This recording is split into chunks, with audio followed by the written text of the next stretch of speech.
La Guinée aspire à des transformations sociales, économiques et politiques sur fond de revendication du mieux-être des Guinéens. Et notre invité de ce soir aspire à jouer sa partition dans le paysage politique guinéen. Aujourd'hui, l'occasion se présente à lui pour mieux se faire connaître des téléspectateurs de Star 21 TV et en simultané sur Cora FM Conakry. Sur l'homme politique qu'il souhaite incarner, son parti politique, sur son programme de société et son ambition de se présenter aux futures élections présidentielles 2020 en Guinée. Bonsoir, Monsieur Barrault. Bonsoir, Monsieur Soari. Merci d'être notre interlocuteur ce soir. Oh, de rien, c'est mon plaisir et merci de m'avoir donné l'opportunité sur votre plateforme de Start 21 et de pouvoir m'exprimer à l'audience de Start 21 au peuple guinéen. Voilà. D'entrée de jeu, qui est Monsieur Alpha Cabinet Barrault? Je suis Alpha Cabinet Barrault, je suis le président de la nouvelle génération pour le panafricanisme guinéen, NGPG. Et c'est une organisation politique qui a déposé pour ses agréments depuis le 1er avril 2016. Pourquoi cet engagement politique après une brillante carrière de Marines américaine? Et certainement, et je suis vétéran militaire américain des US Marine Corps, on ne peut pas laisser, j'ai fait 32 ans aux États-Unis, on ne peut pas rester à l'extérieur infiniment et voir que les situations sociopolitiques et économiques dans notre terre, sur la terre de nos ancêtres en République de Guinée et qui ne va pas. Et donc c'est pourquoi je me suis lancé dans la politique et je me suis engagé pour avoir le soutien de la majorité des Guinéens et pour avoir l'atout pour la présidence de la République de pouvoir donner aux Guinéens le programme politique dénommé Barreau 7. C'est 7 points précis qui peut résoudre tous les problèmes actuels de la République de Guinée. Alors, qu'est-ce qui vous différencie de la pléthore des leaders politiques que notre pays regorge aujourd'hui? Beaucoup, beaucoup. Premièrement, nous n'avons pas les mêmes parcours. Deuxièmement, nous n'avons pas de même vision pour le pays. Et troisième, je pense que c'est un problème générationnel et ça nous différencie. Et je pense que quatrième, euh, les ressources, les relations nécessaires pour pouvoir réaliser les promesses prises pour la nation. Mhm. Alors, quel est le contenu de votre programme de société Barreau 7? Le programme politique Barreau 7, le premier point, c'est la justice équitable en créant un véritable état de droit et le panafricanisme, parce que les Africains doivent parler le même langage en ce qui concerne notre problème. Nous avons des problèmes communs et donc nous devrons les affronter dans la solidarité. Deuxième point, c'est de garantir de donner l'eau et l'électricité sur toute l'étendue du territoire national. Parce que s'il n'y a pas l'eau, il n'y a pas de vitalité. Et s'il n'y a pas l'électricité, il n'y a pas question de développement. Troisième, c'est l'autosuffisance alimentaire. Et quatrième, c'est de créer l'éducation, l'environnement pour la jeunesse, de pouvoir vraiment s'épanouir dans des domaines divers qu'ils ont, parce que c'est les ressources les plus importantes que nous avons, les ressources humaines. Et donc, l'éducation pour notre jeunesse est très important. Et cinquième, c'est l'audit et l'analyse, c'est-à-dire, nous ne luttons pas contre un individu qui que ce soit. Et nous voulons rompre avec le système qui a existé pendant 60 ans et transformer ça en notre système et qui peut bénéficier chaque Guinéen sur toute l'étendue du territoire national. Et quand on parle de l'audit, ce n'est pas aller à la sache des sorciers et chercher l'argent des gens. Non, non, ce n'est pas ça. Et c'est les Guinéens, nous sommes tous les Guinéens, nous voulons Est-ce évoluer. que ce n'est pas le même discours que ont tenu vos prédécesseurs avant d'être aujourd'hui à la tête du pouvoir? C'est très différent et je pense que chacun a ses raisons personnelles. Je ne peux pas parler pour eux, pour être dans la politique. Je connais quelque chose que Barre 7. D'abord, et ça, c'est très différent que les autres ont dit parce que je n'ai même pas fini. J'étais en quatrième et bon, cinquième, c'est l'audit et sixième, c'est la femme guinéenne.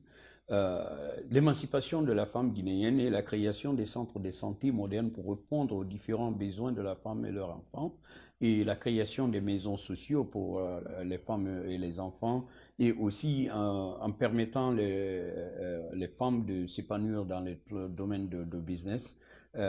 Aussi, septième, c'est l'augmentation exponentielle de salaire de tous les fonctionnaires de la République de Guinée, civils comme militaires.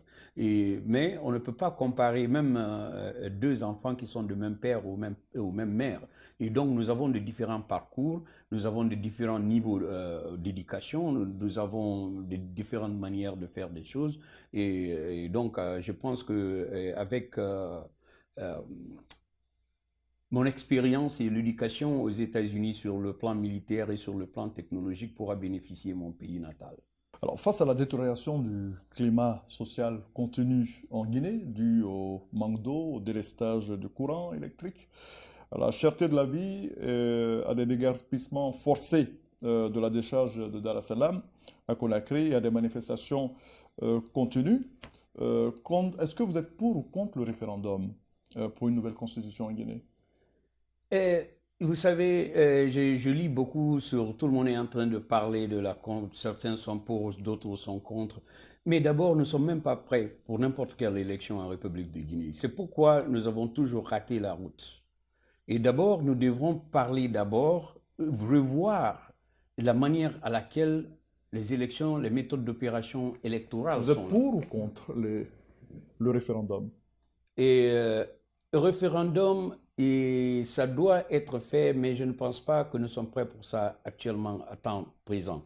Parce que certainement, il y aura... Vous êtes pour une nouvelle constitution ou contre une nouvelle constitution? Une nouvelle constitution, définitivement, mais pas une nouvelle constitution qui est taillée pour briguer le mandat de qui que ce soit.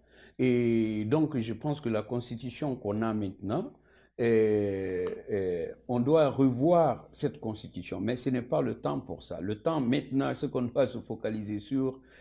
par exemple, il y a les milliers de Guinéens à l'extérieur du pays qui n'ont même pas la capacité, ils ne peuvent pas voter.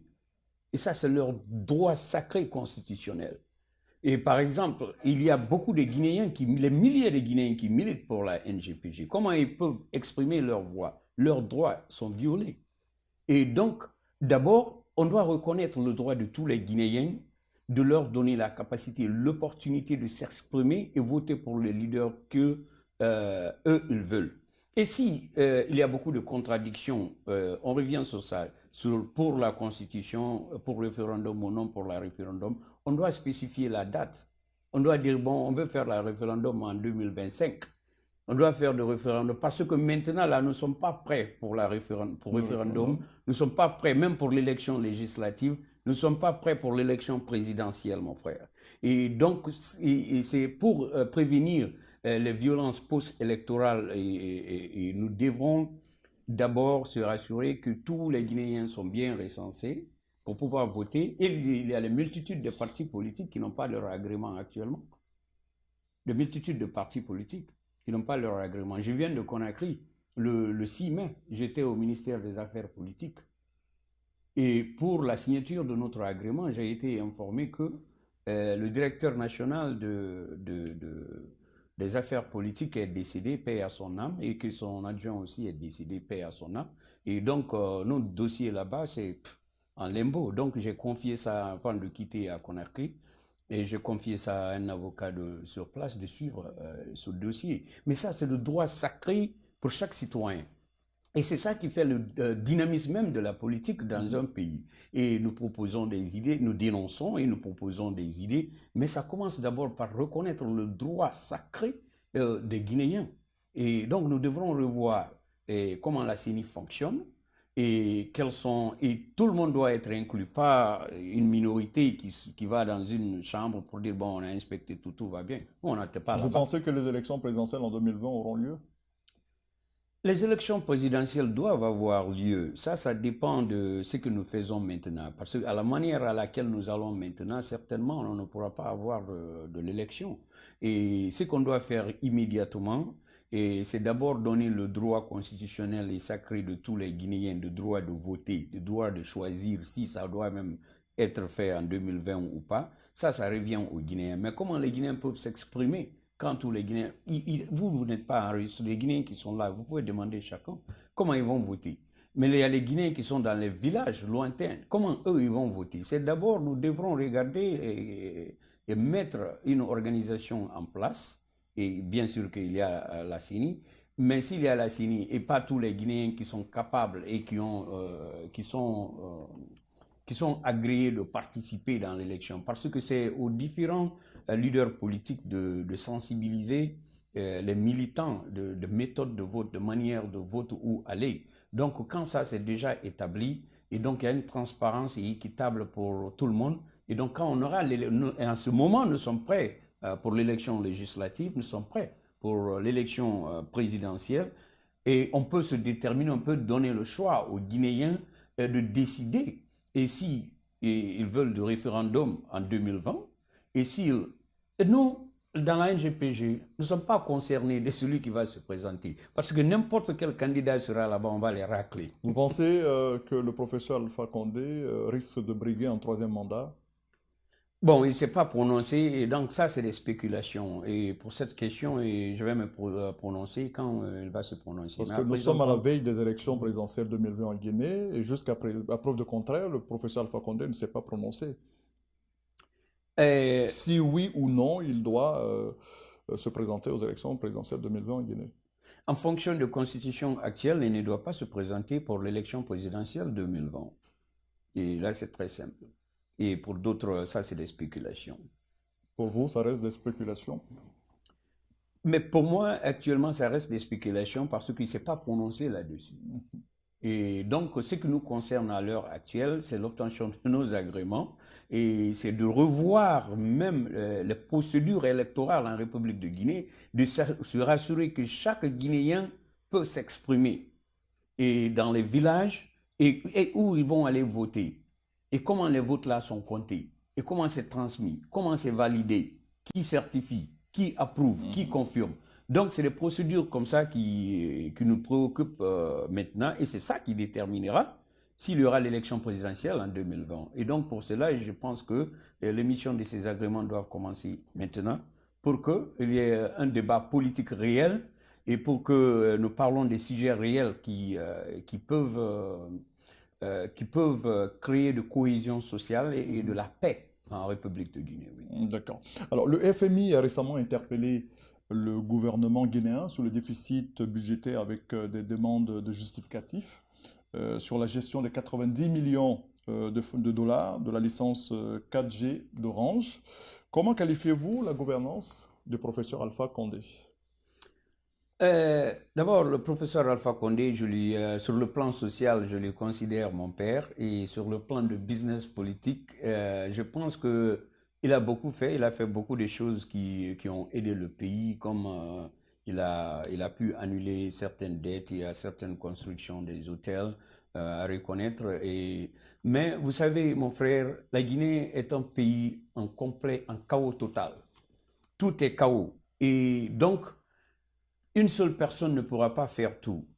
Et ce que nous disons, c'est que lui, il l'a fait et nous remercions pour ses 40 ans de lutte et pour les bases qu'il a déjà posées. Mais nous avons quelque chose de nouveau, de nouvelles idées on va ajouter de ce qui est déjà fait et on va changer de ce qui n'est pas fait. Et d'abord, c'est pourquoi on a dans Barreau 7 numéro 5, il y a l'audit et l'analyse.